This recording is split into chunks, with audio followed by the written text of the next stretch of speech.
Hello and welcome to the Black Dog Writes. Today I'm going to be talking about how to ask for help when you're depressed. Here on my channel, I'm going to be talking a lot about how to motivate yourself through depression.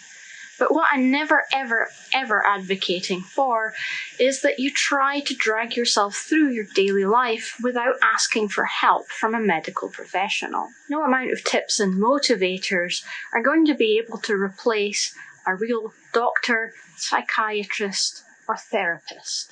Please don't use these videos as a means to avoid asking for professional help when you need it. What I want to do on this channel is to give you extra knowledge to help boost your confidence, your competence, and your motivational tools to help you get through something that's a little bit difficult. Underneath all that, you should have a foundation of good professional help. I also know from experience that asking for help when you're depressed is extremely difficult and extremely stressful.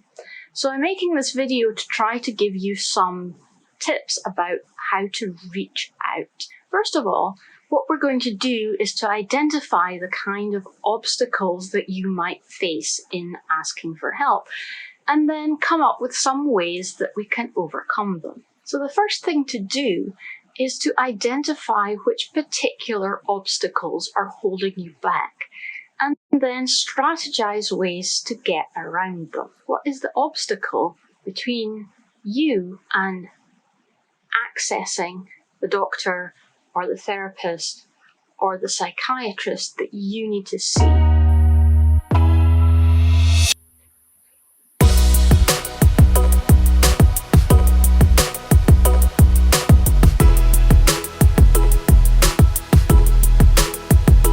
The major difficulty is that we're largely in a place where we feel weak, we feel fragile, and we don't feel particularly self-sufficient.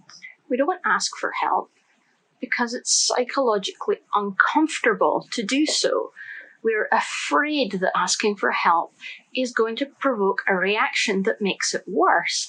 In other words, we're afraid that someone is going to say no, or is going to laugh at us and say, you don't need this, you're just weak.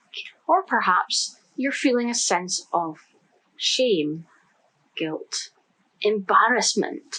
This can be especially true if something that you perceive as shameful happened to trigger your depression in the first place, and you're afraid that you're going to have to say that. You might feel overly emotional at the prospect of having to get the words out. And by overly emotional, I don't mean that in an accusatory sense. I mean it in the sense that sometimes we feel as if our emotions are bigger than us, that our emotions are disproportionate to the situation in front of us. And that's part of having mental health issues, that you feel as if you're overreacting, but you can't help it. You want to react in a calm manner, but your brain won't let you. This is part of the problem of depression, that it chips into your mental resilience, and then in turn it makes you feel ashamed at that lack of mental resilience. You might also be suffering from a lack of self-worth. So when you think about asking for help, there's a voice that is saying to you, do I really deserve help? Who will bother with me? Am I really worth helping? Now, and I can't be clear enough about this, that little voice is a lie. If you're thinking this way, you might also be planning little scenarios in your head, little reverse fantasies where you ask for help and someone laughs in your face and says, why do you think you're worth it? So what I'm getting at here is that asking for help runs the inherent risk of making us worse. It's making ourselves vulnerable to the opinion of someone else. It's showing weakness to someone else and hoping that they don't take advantage of it.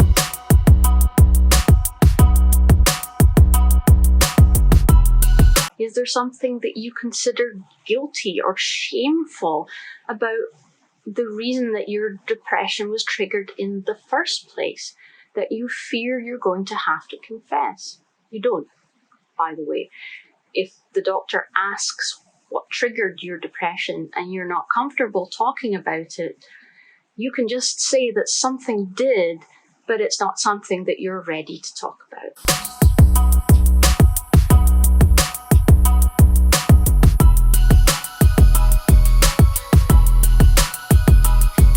Is it that you experience slight conflict as being extremely stressful and you're worried that you'll get pushback from others, or that someone will say that you're not really deserving of help? Take it from me, no one who is a medical professional is going to tell you that you're not worthy of help.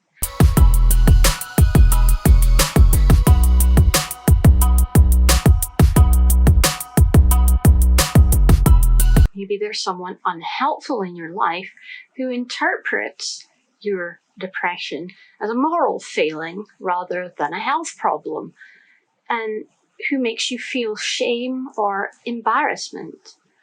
Maybe you're doing that to yourself.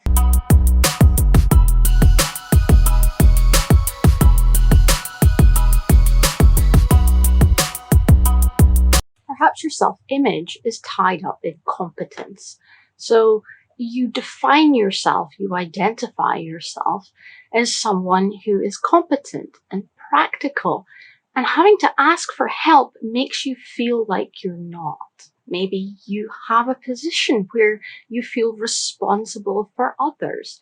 You're a parent, or you're the leader of your friend group, and you don't want other people to see a weakness in you in case they become afraid.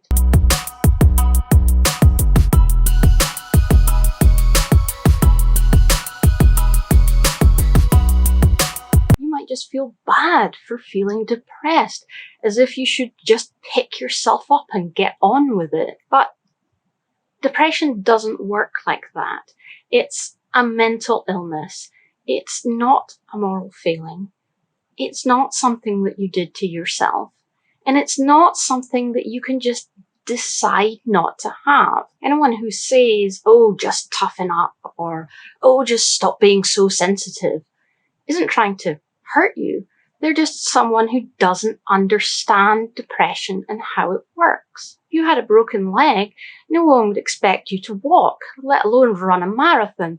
But having a mental illness, having an unseen disability, means that people will expect you to just be able to toughen up, as if what you have is a personality flaw and not a diagnosis.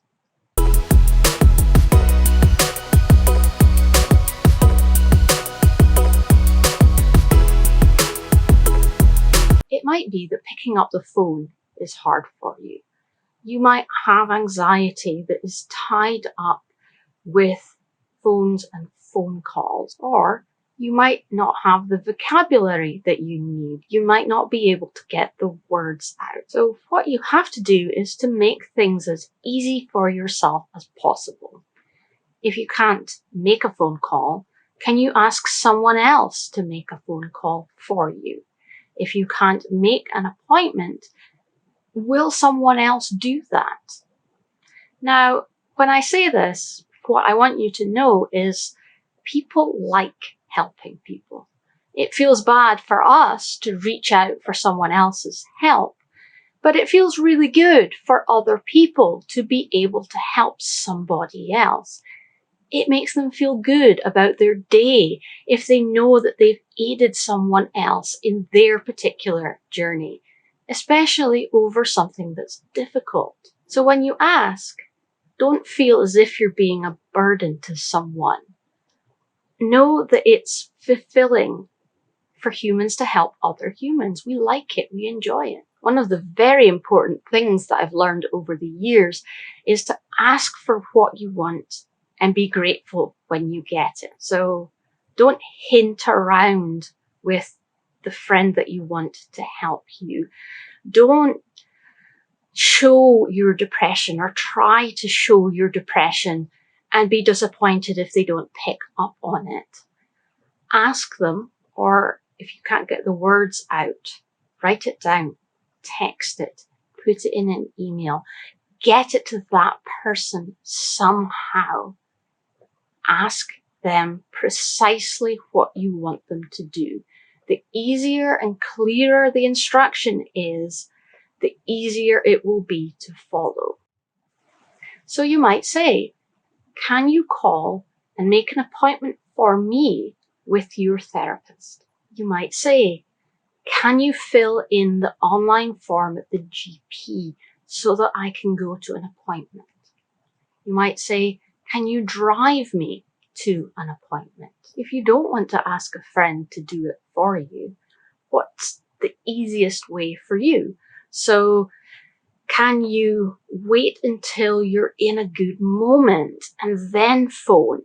Can you wait for a time where you feel really good, when the sun is shining, when you've got a lot of energy, when you're happy, and take advantage of that momentum to do what you've been putting off? If you're looking after someone else and trying to be strong for them, then know that asking for help when you need it is one of the strongest and most resilient things that you can do. If you're responsible for another person, then you don't want to break down in stress at the exact moment when they need you. Making sure that doesn't happen is a really responsible thing to do. Now, it doesn't matter one little bit if asking for help makes you feel small or pathetic or worthless, because it only matters that you've managed to do it. Asking for help is really a zero-sum game. You can either do it or you can't. And the means of getting there is not as important as the overall result. It doesn't matter if you have to crawl on your hands and knees into your doctor's office clutching a note that says, "I'm depressed, please help me." It doesn't matter one little bit, the means of how you got there. It also doesn't matter if not everyone in your life understands that it took a great deal of strength to ask for help and that it was the right thing for you to do. Maybe you still have a detractor who says that you're weak and that you're overdramatic or that you should just pull yourself together. They just don't understand what depression is like. And not everybody will. Maybe not everyone in your life will understand. But I do. And so do millions of people who've been through the same experience. It takes a lot of courage to ask for help. It takes a lot of strength. And you can do it. As I say, it doesn't matter how you do it. It doesn't matter if you get to the doctor's office and they ask, "How are you?" and you burst into tears. It doesn't matter, because you're there. You've succeeded. You're talking to someone who can help. I remember the last time that I had to do this, I turned up to the doctor's office and they couldn't find my appointment. And the way that you come into the doctor's now is that you have to buzz and then you walk through into a corridor and you're required to stop and talk to the reception via the intercom. And the woman at the reception couldn't find the appointment and she kept saying, "Hang on, wait, I don't see it. When did you book this? What's your name again? What's your date of birth?" And I was standing there thinking, please don't tell me this appointment doesn't exist. If you tell me that you can't help me now, I'm too fragile to come back another time. I won't do it. And I knew that if she said, "Sorry, there isn't an appointment for you here, you're going to have to make another one," I would have burst into tears. I literally would have started sobbing. But I knew that being there was enough. Once I was in the building, all I had to do was to tell somebody. It didn't matter if I told the receptionist, it didn't matter if I told a nurse, it didn't matter if I waited until the doctor came for me. As long as I was in the building and I told somebody, I had succeeded. I did it the easiest way that I could for me. So I filled out an online form because I have anxiety attached to the use of a telephone. So I don't like to pick up the phone and speak to strangers. So I filled it all in online. I submitted that and I got an appointment without talking to anyone. And then on the day of the appointment, I asked my husband to drive me so that I didn't even have to walk there myself. And the silent moral support from my husband was really important in getting me there. So let's recap. It's hard and stressful to ask for help. It's a difficult thing to do. So what you need to do, what we need to do, is to identify the obstacles in the way. And those are going to vary depending on who you are, what your life experience is, and how your depression manifests itself. So here's the bottom line. Identify your obstacles. Make a plan to get round them. So get round them in the easiest way that you possibly can. Because 3, it doesn't matter how you access the help that you need. It only matters that you did it. And then after you did it, reward yourself with something. Take some time off. Buy something that you enjoy. Now, make this something that is not problematic for you. So if you have a problematic relationship with food, don't make rewards food. If you have a problematic relationship with alcohol or substances, don't make your reward those substances. Something nice and innocent that you enjoy because you did something extremely difficult. And it might not seem to you that crawling into a doctor's office and asking for help and sobbing the moment that someone looks at you is an achievement, but oh boy, it's an achievement. Trust me. Good luck and be of good courage.